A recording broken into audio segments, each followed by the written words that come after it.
Hi guys, in this video we're going to talk about mapping notation, which is the sort of the formal way of writing out a function. We use it occasionally in methods when we want to be really clear about what the domain of a function is, rather than just sort of giving you a rule and letting you go. So mapping notation looks like this. It's a letter, which denotes sort of a label for the function, a name, and then such that. So I'm just going to annotate this as we go. So this here is a label or a name for our function, and typically we use letters in sort of this part of the alphabet. So F, G, H, K, that part of the alphabet for these. So those are your kind of options. If you start running out of letters, you're welcome to use a word for it, or you can put little subscripts, F1, F2, etc. Okay. This symbol here, that means such that, and that basically just means hold your horses, there's a definition coming. So we're saying F is the thing, and here's some stuff about F. Okay, this first thing here, this is called the domain, and this is all the inputs that you plan on putting into your function. So anything that is allowed to be x, in this case here, is going to be what your domain is. So you might choose to, let's say f of x is x squared or something, you might choose to plug in all of the possible x's, but you might also want to restrict it to some interval. And then this second one here is called the codomain, and that's all the possible outputs of your function. Now let me just make it a bit more visible. Now it's important to note that that doesn't necessarily mean that all of the outputs necessarily get hit by the function, and I'll show you what that looks like in a moment. But it's all the things that you're allowed to hit.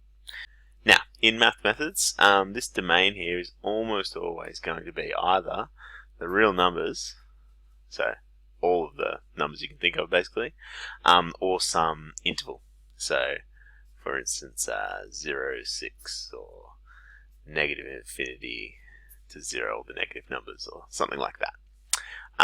So it's going to be some subset of the real numbers in almost all cases.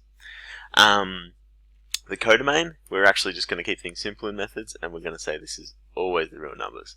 That way we make sure that we're always, every possible number is a possibility for hitting.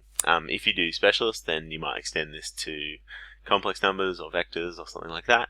But in methods, we're always going to have that be real numbers as our output.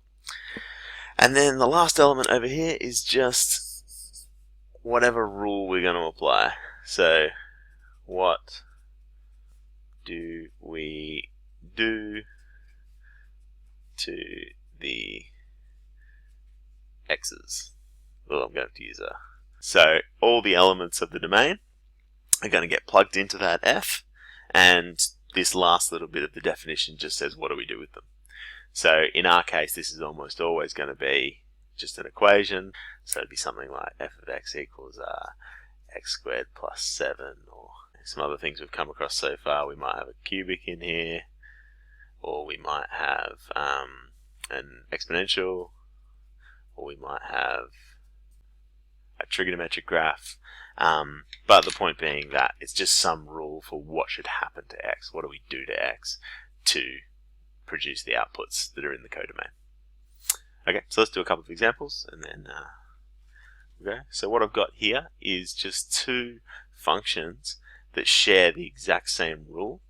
So you might think, oh, these are the same function, but if we look at their graphs, they're going to look wildly different because they don't share the same domain. This one here, the domain is an interval from 0 to 4, including the 0 but not including the 4. And over here the domain is the integers, which is a different subset of the real numbers, so not an interval but a sort of a discrete subset. So let's have a look at what these look like on my very skewed axes here. They're not as skewed on my page as they are on the video here. Anyway, okay, so what does 0, 4 look like? So what you want to do is you want to map all of the different points of your domain all the way through. So we're going to map 0 and then 0.0001 and 0.00011 and so on and so forth, all of the different points, all of the way up until we get to 3.9999, etc. So let's do that. We won't obviously do every single one because we'll be here for the rest of the time, but we'll start with 0. If you plug 0 in, you're going to get negative 1 squared is 1, plus 2 makes 3, and I'm going to use a closed circle to represent that because it's included in my domain. Okay, what else? Let's look for some key features of this graph because I don't really want to do it point by point. This is going to have a turning point at 1, 2. So here we go. Here's 1, 2 here. I should probably label this with a coordinate as well. So this is 0, 3. It's got a parabolic shape, so it's something like this. Like that. And then I'm going to stop when I get to my end point. And my end point is not included, so that's going to have a open circle on it. And lastly, we better label what that open circle is. So it's going to have an x value of 4 and a y value of 4 minus 1 makes 3. 3 squared is 9, plus 2, 11. Okay, so that's this is the general shape of our graph. And we've labelled all the key points, we've labelled the end points, we've labelled the turning point. If there were any x-intercepts, we'd also want to label those. Okay, let's sketch G now. So it's going to have the same basic shape, so I'm actually going to, just in pencil, I'm just going to draw in that same shape as a guide. Not my best sketch. But we do want to be aware that that's just a guide. We haven't taken into account our domain yet. So it's often quite a good idea when you're sketching something with a restricted domain to just sketch it without the restriction first, and then to go back and say, oh, okay, well, what does the domain actually do, and come back over and go in darker. Okay, so what does this Z thing here do? Well, it says we're only going to consider the integers.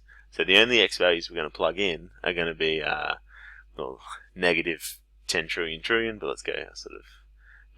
negative 4, negative 3, negative 2, negative 1, 0, 1, 2, 3, and so on. And so when we do that, we're only going to get out the images of those whole numbers, the mappings of those whole numbers. So negative 4 minus 1 squared plus 2. Negative 3 minus 1 squared plus 2. So we're only going to get this sort of discrete output on our line here. Don't be too concerned about exactly where those points are. So we can get something that looks like this. And we could label all those points if we wanted to. So this one here is going to be 1, 2, just like before. And this one here is going to be 0, 3, just like before. And this one here is going to be 2, 3. And this one here is going to be 4, 11. And so on and so forth. But these are going to go off to infinity. We're going to have these forever in both directions.